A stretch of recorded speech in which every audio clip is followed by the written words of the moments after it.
होगा तैयारी करते टाइम क्या होता है कि हम किसी विषय को अपना बड़ा पसंदीदा विषय समझ लेते हैं। किसी के लिए मैथ हो सकता है, किसी का अंग्रेजी हो सकता है, किसी का रीजनिंग हो सकता है, हिंदी, ऐसा होता है ना। हम कोई एक विषय को अपना एक पसंदीदा विषय मान लेते हैं और जिसको हम पसंदीदा समझते हैं उस पर हम वक्त भी ज्यादा देते हैं। और एक स्टूडेंट की सबसे बड़ी गलती यही होती है कि जिस रेशियो में आपका एग्जाम आना है उस रेशियो में आपको घंटे भी देने होंगे। आप आइडियल एक स्टडी मान के चलिए 6 घंटे। भाई ड्रोन को बंद कर लो, इसको ये ड्रोन वापस बढ़ा लो, इसको रख लो अभी थोड़ी देर। यार एक बार बिहार की वीडियो थोड़ी से बीच में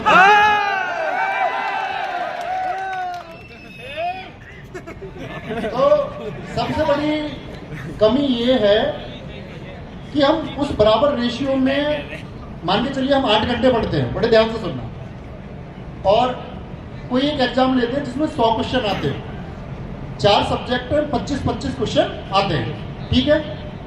अब हम क्या कर रहे हैं कि हम 8 घंटे में 2-2 घंटे हमको सबको देने चाहिए। अब हम क्या कर रहे हैं, मैथ कर रहे हैं 4 घंटे, रीजनिंग मजा आ जाता है क्योंकि सवाल हो जाता है 3 घंटे कर रहे हैं, जीएस कितनी देर पढ़ी 1 घंटा, कमजोर क्या रहेगा।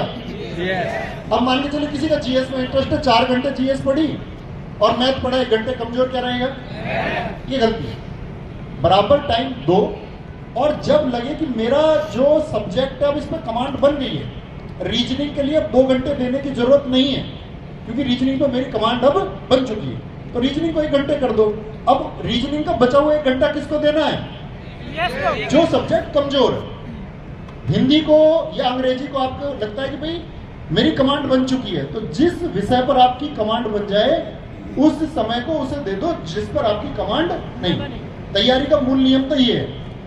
अगर आप करते रहेंगे ऐसे कि नहीं जी मुझे मजा आ रहा गणित करने में और मजे के चक्कर में तुम्हें पता दुनिया बर्बाद है।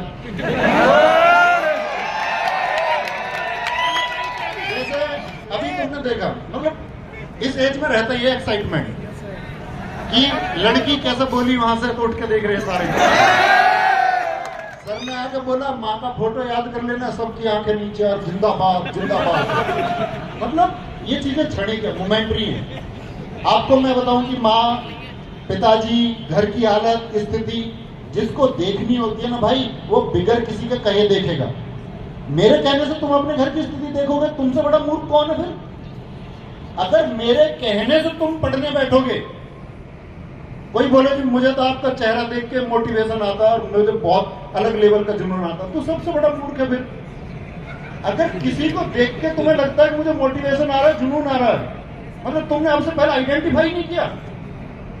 20 वर्ष गुजर गए, 22 गुजर गए, 24 गुजर गए, 26 गुजर गए, क्या सीखने के लिए अब तक जीवन में कुछ आया ही नहीं था। सच में आया होगा। इसका मतलब क्या है कि हम एक क्षणिक बहकावा करते हैं। क्षणिक बहकावा कैसा कि मुझे तो तुम्हें देख के ही पढ़ने को मन करता है, मैं तो रातों को जागता हूं, मैं तो अपनी मां की मुस्कुराहट के लिए पढ़ रहा हूं। ठीक है, लेकिन क्या सच में उस दिखावे की जरूरत है। तो भाई सबसे पहले तो दिखावा करना बंद करना होगा।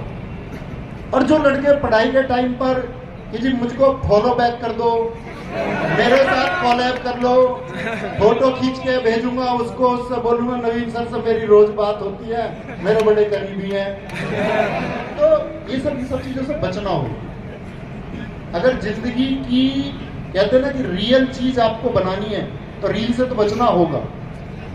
तुम कहोगे कि तुम क्यों बना रहे हो, क्योंकि भाई मेरी नजर में शायद हम उस एक लेवल पे पहुंच चुके कि जहां शायद चीजें आरामदायक है। ऐसा नहीं कि करने को आगे नहीं है, कुछ करने को बहुत कुछ है।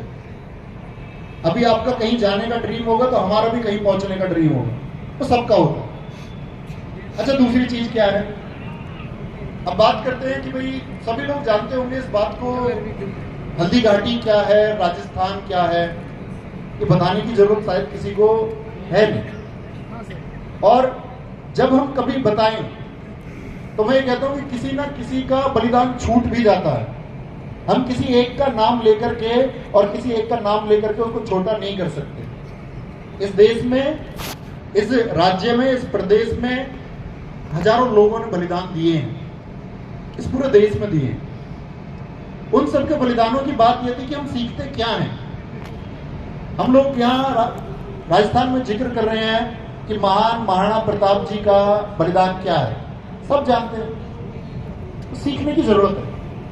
सीखने की जरूरत यह है कि आपको कभी भी अभाव, आपको कभी भी विपरीत परिस्थिति के आगे घुटने नहीं टेकने।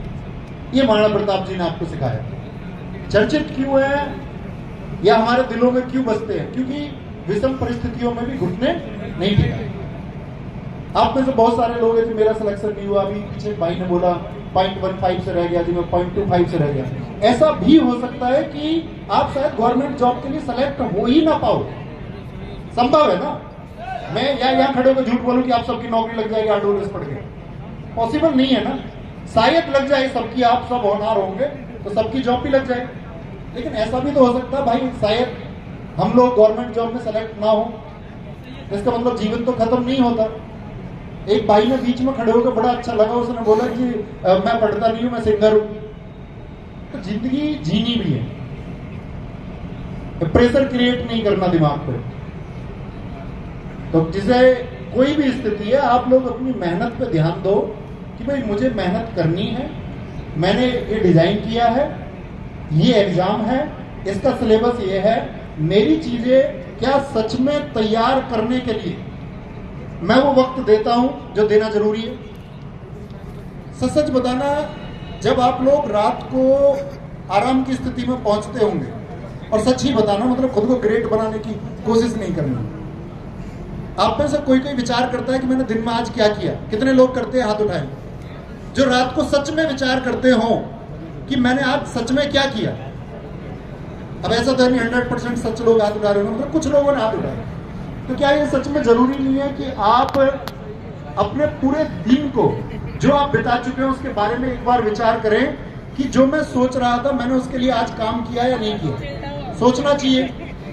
और मेरे दोस्त, जिस दिन सोच करके तुमको ये बेटर फीलिंग आएगी कि हाँ सच में मुझे गवर्नमेंट जॉब में सेलेक्ट होना था और उसके लिए मैंने आज का दिन उसी तैयारी में बिताया है, ये फील आने लगेगा तो आप तैयार हैं। कल आलोक राठी एक साथी का मैसेज आया और मेरी बात हुई उससे पिछली बार दिल्ली पुलिस के रिजल्ट में फेल होने के बाद में। उसने बोला जी तुम तो ये कह रहे थे कि सब कुछ कर लिया तो सिलेक्शन हो जाएगा। मैंने कहा भाई सिलेक्शन के लिए मैंने कभी नहीं बोला। आप लोगों ने मेरी क्लासेस देखी होंगी, मैंने कभी ये वादा नहीं किया कि भाई मेरी जीएस पढ़ लोगे तो इतना स्कोर कर दोगे।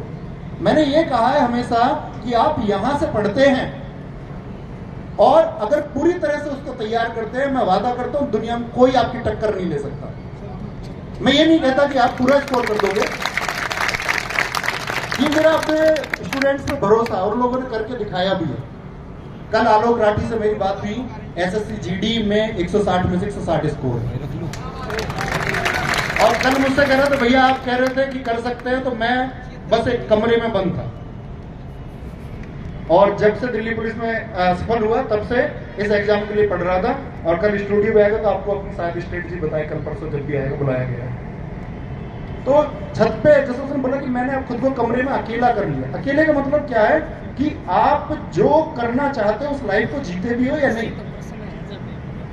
जीते सर। क्या सच में तुम कैपेबल हो वो नौकरी लेने के? हम कह रहे हैं कि हम अपने मुस्कुराते पिता या मुस्कुराती माँ के चेहरे के लिए सफल होना चाहते हैं। तुमको दुनिया के, अगर मैं बात करूं मुस्कुराती माँ और हमको अपने मुस्कुराते पिता का चेहरा देखना, तो किसी की बेटी जो है या हमारी जो बहन है उसका भी सम्मान बनता है कि नहीं बनता? ये झांकने का क्या मतलब होता है? लड़की बोल रही है झांकते हो, तो खुद को भाई बेहतर बनाना है। एक सिपाही, इंस्पेक्टर, आईएएस, पीसीएस, उद्योगपति, नेता बनने से कुछ नहीं होगा। इस देश में नेताओं ने खुदकुशी की है, सफल आईएएस आईपीएस लोगों ने, सफल उद्यमियों ने। तो इसका कोई अर्थ नहीं है। अगर खुद को बेहतर नहीं बना पा रहे हो ना, तो फिर उस सफलता का कोई अर्थ नहीं। तो वो पोटेंशियल तुम्हारे अंदर होना चाहिए। मेरी गर्दन नहीं घूमेगी मतलब नहीं घूमेगी, और दुनिया में ऐसी कोई ताकत नहीं बनी।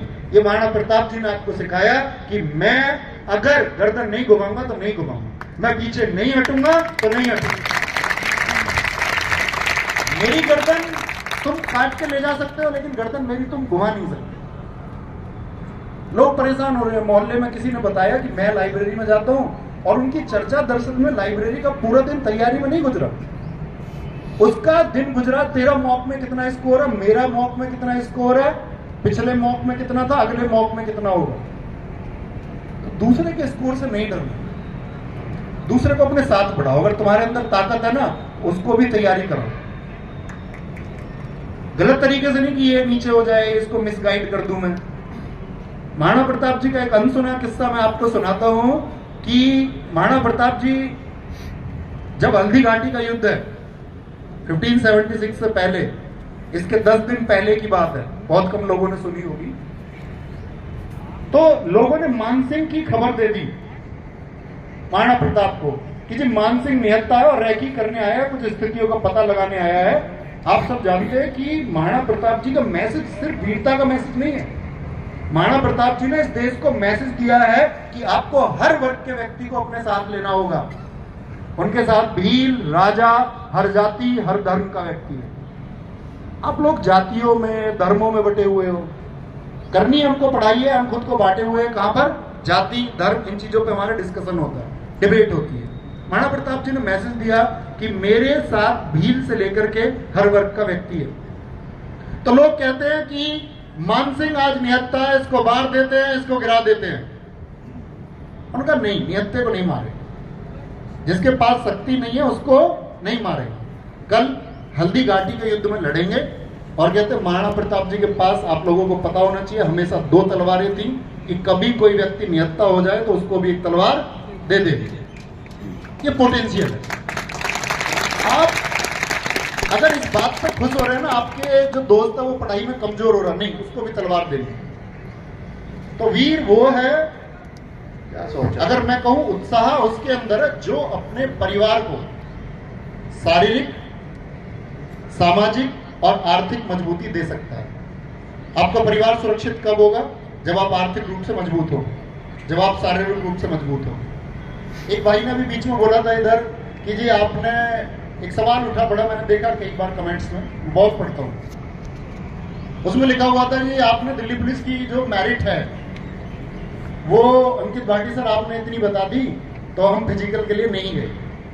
सुनी थी आपने भी ये बात? यस सर, सुनी होगी।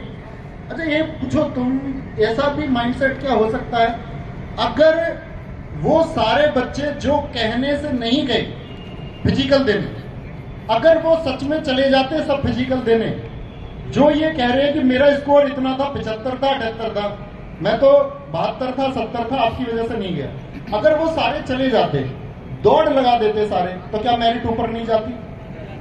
तब भी रहते ना। तो आप दूसरा साइड क्यों नहीं सोचते? आपको चीजों की सच्चाई समझनी होगी।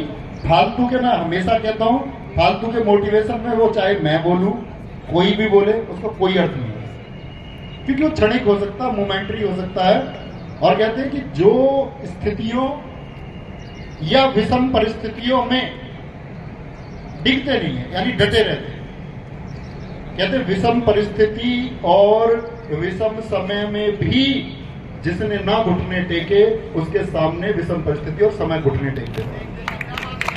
तो मतलब परिश्रम तब तक करना है जब तक पोटेंशियल है, नहीं है किसी और फील्ड के लिए बने हो तो दिखावे में जीना नहीं कि भाई किसी और को सिद्ध करने के लिए पढ़ रहे हैं, पापा भेज रहे हैं लाइब्रेरी, या मम्मी भेज रही है लाइब्रेरी, या भाई भेज रहे हैं, भाई फिर विद्रोही बनना पड़ेगा।